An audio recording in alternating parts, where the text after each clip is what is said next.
네, 안녕하세요. 도공입니다. 우리가 살고 있는 이 시대는 인생 지침에 대한 정체성의 혼란을 겪고 있는 시대가 아닌가 생각을 해봅니다. 어떻게 살아야 행복한 인생을 살 수 있는지, 또 어떻게 살아야 자신의 환경과 여건에 구애받지 않는 삶을 살 수 있는 것이며, 또 주변의 관계와 원만한 관계로 살아갈 수 있는지조차 모른 채 거대하고 복잡한 시대적 집단에 묻혀서 흘러가는 인생을 살아가고들 있지 않나 생각을 해봅니다.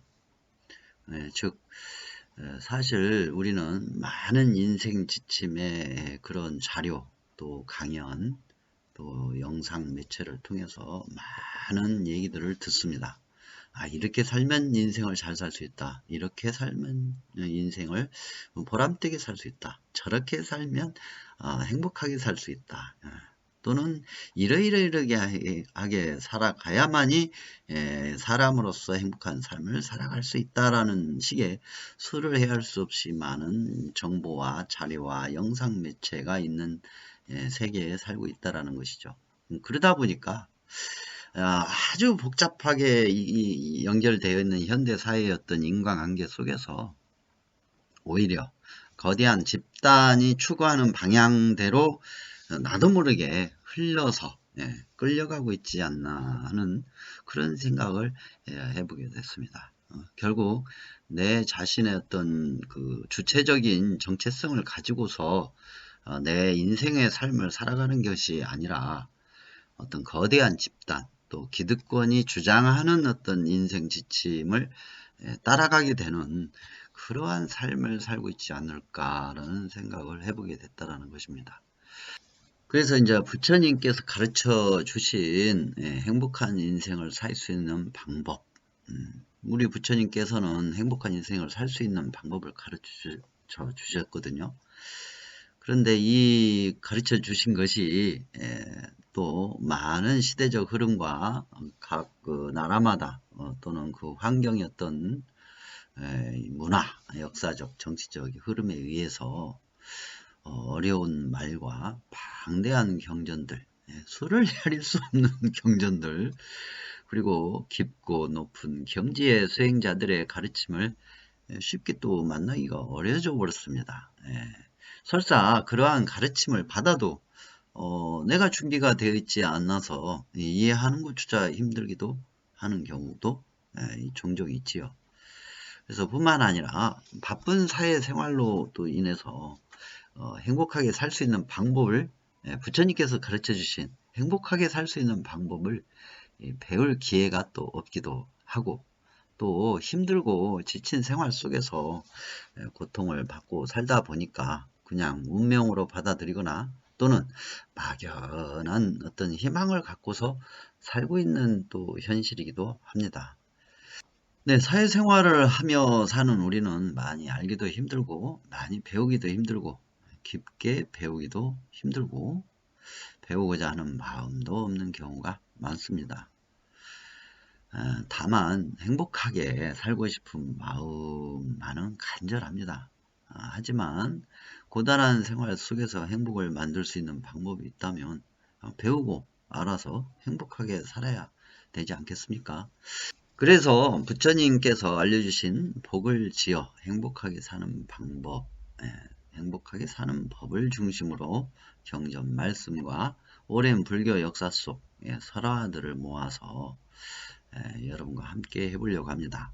그리고 좀 더 나아가 수행의 길을 알고 싶은 마음이 일어난 경우를 위하여 수행의 길을 찾아갈 수 있도록 작은 어떤 거울과 같이 수행의 안내를 보이는 내용으로 진행을 해볼까 합니다. 네.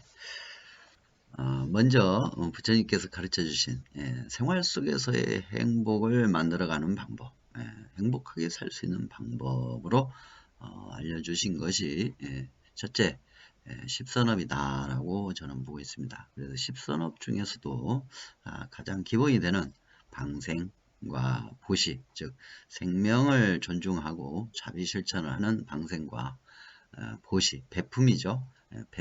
나누고 베푸는 그거에 기본 바탕으로 해서 10가지 선업을 지으면 바로 내가 행복하게 살 수 있는 재료가 되는 복덕, 그리고 나아가 좀 더 지혜롭고 밝은 마음이 열려서 좀 더 자유롭고 행복한 세계인 깨달음의 세계로 갈 수 있는 바탕이 되지 않나 해서 방생보시 10선업의 복덕과 공덕을 먼저 알아보도록 하겠습니다.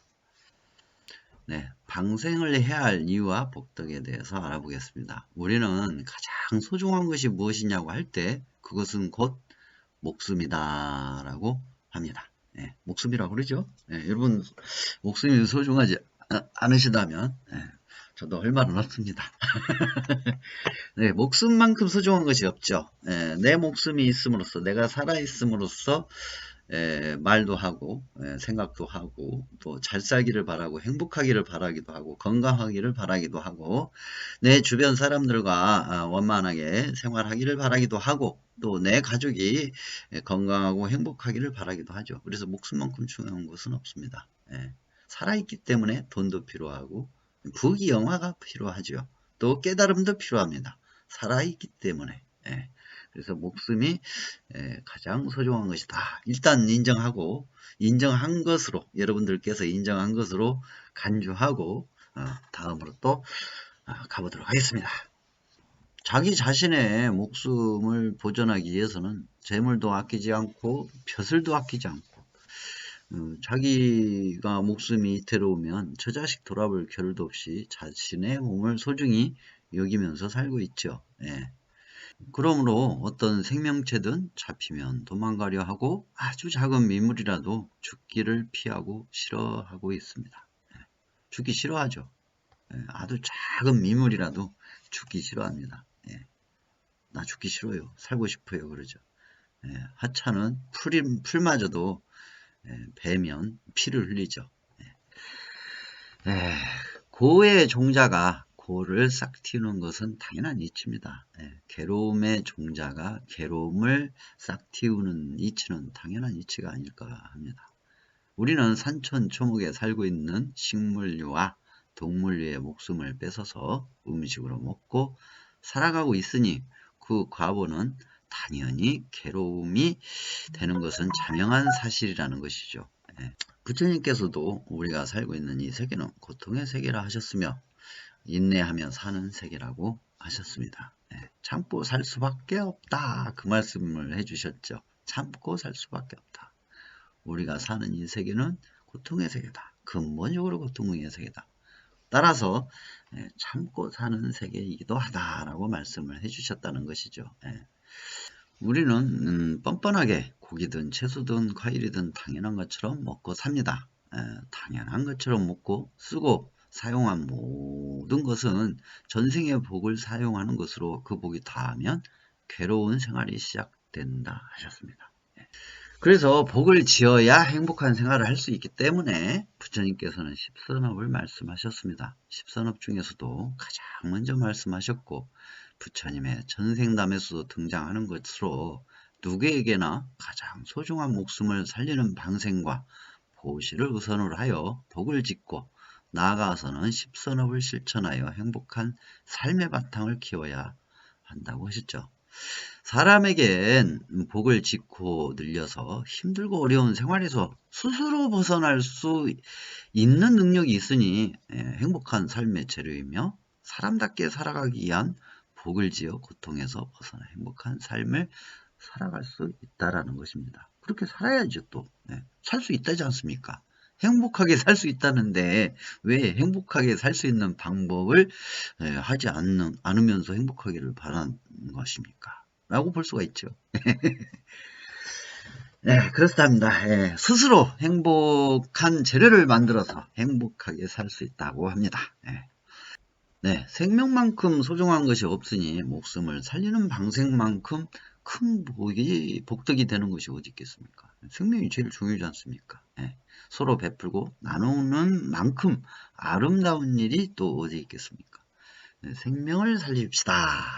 생명을 살리면 서로의 생명을 존중하고 감사하고 서로 조화를 이루며 산다면 이것이 바로 극락정토가 되지 않을까 생각도 해보고, 또 따라서 살생을 금하는 소극적인 선행만 할 것이 아니라 억압과 자유를 구속된 채 죽음 앞에선 생명을 살리는 적극적인 선행을 하는 것이 더 큰일이라 하지 않겠는가라는 생각도 해봅니다. 생명을 살리는 일에는 사실 이론도 필요 없습니다. 또 계획도 필요가 없죠. 연습도 필요가 없습니다. 무슨 연습이 필요하겠습니까? 생명을 살리는 일에. 그냥 살리면 되지. 방생한 사람이 복이 생겨서 장수하고 재난을 면하고 병이 낫고 재산이 늘어나고 여러 가지 좋은 일이 일어나고 죽어서는 천상에 태어나는 것이 저절로 이루어지는 것은 인과연기의 법칙으로 이루어진 이 모든 세계의 법이기 때문이라고 합니다. 인과연기 법칙 속에는 살생을 하지 않고 방생을 하는 사람한테는 저절로 천상계에 태어날 수 있고, 본인이 원한다면 극락왕생할 수 있다는 얘기죠. 저절로. 법칙이니까. 그래서 따라서 복을 지은 사람이 복을 받지 않으려고 해도 저절로 복을 받을 수밖에 없고, 복을 받고 싶어도 지어놓은 것이 없으면 받을 수가 없다고 합니다. 물질망능주의 세상에서 재물이 많이 있으면 행복하게 살 수 있다라고 주장하는 사람이 대부분이고, 그렇게 믿고 살고 있는 게 현실입니다. 그러나 한번 깊이 관하여서 보면 재물이 많이 있다고 해서 병이 안 걸립니까? 재물이 있어도 병이 걸리지 않습니까? 있는 현실이죠. 사실이고, 또 재물이 많이 있어가지고 이혼을 안 하는, 전부 다 재물이 있으면 이혼을 안 하고 다 부부가 행복하게 금실이 좋게 삽니까? 그렇지 않지 않습니까? 또 재물이 많이 있다고 해서 모든 자식들이 다 효도를 합니까? 그렇지가 않죠. 또 재물이 많다고 해서 사건 사고에 휘말리지 않는, 평생 동안 한 번도 사건이나 사고에 휘말리지 않고 또 일어나지 않고 살 수가 있습니까? 그렇지 않지 않습니까? 또 재물이 많이 있다고 해서 자신이 원하는 것이 다 이루어집니까? 그렇지 않지 않습니까? 재물이 많다고 해서 모두 편한 안식의 잠을 잘 수가 있습니까? 그렇지 않지 않습니까? 또 재물이 많다고 해서 외로움에서 완전히 벗어날 수 있는가? 그렇지도 않죠. 재물이 많다고 해서 모두 다 재물이 많으면 죽지 않고 건강하게 평생 잘 삽니까? 불멸의 삶을 삽니까? 그렇지 않지 않습니까? 재물이라는 것이 완벽하지 않는 존재, 견고하지 않다라는 것, 못하다라는 것은 홍수가 나면 떠내려가고, 불이 붙으면 타고, 관리가 달라고 하면 줘야 하고, 도둑이 들어서 훔쳐가기도 하고, 재물은 이렇듯 늘 곁에 있는 것이 아니므로 견고하지는 않다라는 것이 분명한 사실이죠. 사실 누구나 다 알고 있습니다. 그런데 잘 인정하려고 않거나 아니면 애매를 하죠. 그 사실에 대해서. 왜냐하면 재물이 많아야 행복해질 것 같고, 재물이 많아야 내 자식이 효도를 할 것 같고, 재물이 많아야 사건 사고로부터 벗어날 수 있을 것 같고, 재물이 많아야 관리들이 나에게 함부로 못할 것 같고, 재물이 많아야 내가 건강하게 오래 살 것 같기 때문에 그러는 것이죠. 따라서 탐욕으로 만든 이 불완전한 재물로 방생보시를 하여서 선업의 복을 지우면 오히려 행복을 주는 견고한 재물로 바뀌는 복을 받게 된다는 것입니다. 즉 탐욕으로 만든 재물로 30%의 행복을 살 수 있다면 복으로 만든 재물은 70%의 행복을 얻을 수 있다는 것입니다. 우리가 살고 있는 이 사바세계는 100% 행복한 것은 없습니다. 100% 완벽한 행복은 없는 세상이죠. 누구나 다 알고 있는 사실이죠. 따라서 되도록 행복의 정도가 많은 삶, 조금이라도 더 행복한 삶을 바라는 것인데, 유일한 방법은 방생, 보시, 공덕과 십선업을 통하여 가능하다라는 것입니다. 만약 재물이 없거든 자비한 마음만 내더라도 복이 된다고 합니다. 다른 사람에게 권하여 방생케 하거나 방생하는 것을 보고 칭찬, 박수만 쳐도 칭찬하고 따라서 좋아해 주기만 해도 이 착한 생각이 늘어나게, 복을 늘어나게 하는 것이, 착한 생각이 늘어나게 하는 것도 큰 복덕이 된다고 합니다. 여러 생명을 살리면 큰 복이지만 단 한 생명이라도 살려주더라도 좋은 일이지 않겠습니까? 왜냐하면 목숨이지 않습니까? 세상에서 가장 귀중한 목숨. 한 마리 살리는 것이 작아 보잘것없어 무슨 복이 있으랴 해서 소홀히 여기는 것은 눈에 보이지도 않는 공기를 마셔야 우리가 살아갈 수 있는 이치로 본다면 아무리 작은 것이라 해도 그 복덕은 반드시 있을 것이라는 것을 추측해 볼 수도 있죠. 상상해 볼 수도 있고 가늠해 볼 수도 있는 내용입니다. 제비다리 부려뜨려 고쳐주고 방생한 놀부의 심보 방생과 다를 바 없지 않는가라는 말씀을 하시는 분들도 있는데 저는 그렇게 보지는 않습니다. 제비다리 부러뜨려서 방생한 놀부하고는 차원이 다르다. 어쨌든 살려주지 않습니까? 죽음 앞에 놓여있는 존재를 살려주게 되니까 저는 그것 또한 긍정적으로 봐버립니다. 아무튼 그저 자비심으로 크건 작건 많건 작건 인연 따라서 방생하여 준다면 참된 복으로 오지 않겠느냐. 참된 복으로 옵니다. 않겠는가가 아니라 참된 복으로 오지요. 이렇듯 방생을 하면 복이 생긴다는 작은 믿음에서 시작하여 진실한 자비심이 자라고 이 부분 진실한 자비심 처음에는 복을 바라고 방생을 해도 됩니다. 나한테 복도 없고 행복에 내가 살아가는데 아무런 도움이 안 되는데 내가 왜 죽자 살자 고생해서 번 돈을 물고기를 사가지고 고맙다는 인사도 없이 그냥 휙 물속으로 들어가 버리는 물고기를 왜 살려줍니까? 왜 살려줍니까? 바보같이. 나한테 이익이 되는 것이 있어야 하는 것이지. 우리가 솔직해집시다 좀. 솔직하게 해봐야죠. 나에게 도움이 전혀 안 되는데 내가 뼈 빠지게 고생해서 번 돈으로 나한테 고맙다는 인사도 않고 휙 들어가 버리는 물속으로 들어가 버리는 물고기를 왜 살려주는 겁니까? 바보입니까? 나에게 이익이 되는 뭔가가 있으니까 해야지. 있어야 하는 거 아닙니까? 복으로 나에게 이익이 되는 것이 행복한 삶의 재료인 복덕이 생긴다는 것이죠. 그럼 복을 바라고 해야죠. 복을 바라고 생명을 살리다 보면 만들어지는 게 있습니다. 복은 기본으로 만들어지는 것이고 바로 요거 진실한 자비심이 자랍니다. 정말 자랍니다. 처음에는 나를 위해서 방생을 해줬는데 나중에는 살려주는 그 자체 죽게 된 어떤 중생을 살려주는 그 자체에 기쁨이 생깁니다. 뿐만 아니라 그 살게 된 그 불쌍한 중생에 대한 측은지심이 생기죠. 아무것도 할 수 없는 자기 눈앞에 자기 자신의 죽음이 눈앞에 있는데도 불구하고 어떠한 방법도 강구할 수 없는 그 능력, 그 물고기의 능력으로서는 불가항력에 있는 그 중생을 바라보면 저절로 자비심이 자라게 된다는 것이죠. 그렇게 해서 자비심이 생깁니다. 내 복을 위해서 방생을 하다 보면. 그리고 또 하나 있죠. 무상보시 방생. 무상보시 방생. 처음에는 복 바라고 이제 유상보시죠. 유주상보시라고 하는데 뭔가 바라는 것이 있어서 이제 좋은 일을 하는 것이죠. 복을 바라면서 하는 것이죠. 기복이라고 그러죠. 기복. 복을 바라는 겁니다. 그런데 하다 보면 자비심이 만들어지고 그 자비심이 만들어지면서 무상보시가 돼버립니다. 저절로 무상보시가 돼가지고 나중에는 그것이 복덕은 기본이고 복덕 플러스 보너스로 1 플러스 1 해가지고 공덕이 또 만들어집니다. 공덕.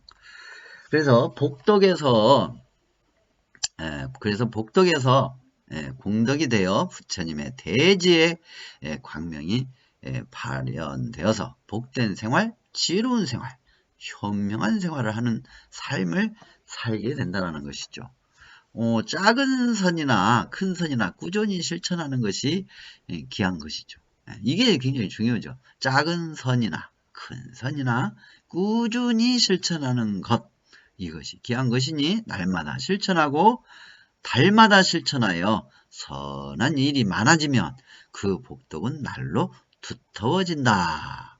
자비한 공이 오래 쌓이면 덕이 세상에 가득할 것이요. 예, 자비한 공이 오래 쌓이면 덕이 세상에 가득하다. 그 얘기는 내 주변에 내 덕이 가득해진다, 그 뜻입니다. 예. 내 삶의 변화가 일어나는 것이죠. 사람들의 마음에 흡족하게 되면 하늘도 땅도 기뻐하여서 증명하게 된다. 예, 그렇게 이제 말씀드릴 수가 있겠죠. 예, 하늘이 어떻게 인간의 일을 샅샅이 알 수 있겠냐라고 생각하시는 분 있죠. 다합니다. 샅샅이. 예, 세상의 모든 존재 법칙 자체가 인과응보의 법칙이기 때문에 그 법에 근거하여서 이 인과응보의 법칙, 이 법에 근거하여서 천왕은 여섯째 일마다 인간계로 돌아다니면서 조금만의 선도 반드시 알고 털끝만한 악이라도 꼭 살핀다고 한다고 합니다. 인간들이 선업을 행하면 선신들이 이기고 인간들이 악업을 행하면 악신들이 이기게 되므로 재석 천왕은 어느 때나 사람들이 선한 일을 하기만 바라고 있다고 합니다. 한 사람이 선한 일을 지어도 허공에 있는 천신들이 상제에게 보고한다는 말은 경에 분명히 쓰여 있는 일이니 억지 말이 아니다라고 이제 나오기도 합니다. 자, 그러면 방생을 하면 원한의 업을 씻어주는 것이 된다고 합니다. 복 지은 만큼 금생에서 받게 되고 성근을 복두두면 좋은 일이 다음 생까지 이어지니 놓아 주어 죽지 않게 되면 저절로 원수가 없어질 것이다. 금생에만 복락을 받는 것이 아니라 이 성근으로 다음 생까지 이어져 사람이나 천상에 태어나 오래 살고 복을 받아 마침내는 성불하여 모든 중생이 기여할 것이니 이처럼 좋은 일이 없을 것이다 라고 이제 그 방생 찬탄에 대한 내용을 제가 옮겨놨습니다. 오늘은 이제 마지막으로 오늘 영상에서 마지막으로 이제 해드릴 말씀, 이것도 이제 수타니파타 불교의 초기 경전에 나와 있는 수타니파타 내용을 잠깐 소개해드리고 오늘 영상을 마치도록 하겠습니다. 자비, 어떠한 생물일지라도 약하거나 강하고 굳세거나 긴 것이건 짧은 것이건 중간치건 굵은 것이건 가는 것이건 또는 작은 것이건 큰 것이건 눈에 보이는 것이나 보이지 않는 것이나 멀리 살고 있는 것이나 가까이 살고 있는 것이나 이미 태어난 것이나 앞으로 태어날 것이나 살아있는 모든 것은 마치 어머니가 아버지가 목숨을 걸고 외아들을 지키듯이 나에게 유일한 존재를 사랑하고 아끼듯이 모든 살아있는 것에 대하여 한량없는 자비심을 바라라. 서 있을 때나 길을 갈 때나 앉아 있을 때나 누워서 잠들지 않는 한 이 자비심을 굳게 가지라. 이 세상에서는 이러한 상태를 신성한 경지라 부른다. 그 불교의 초기 경전인 수타니파타, 잘못 써놨습니다. 수타니파타, 부처님 말씀 모음집이라는 경전에서 나온 부처님의 말씀입니다. 그러면 다음 또 영상으로 이어서 만나 뵙도록 하겠습니다. 도공이었습니다.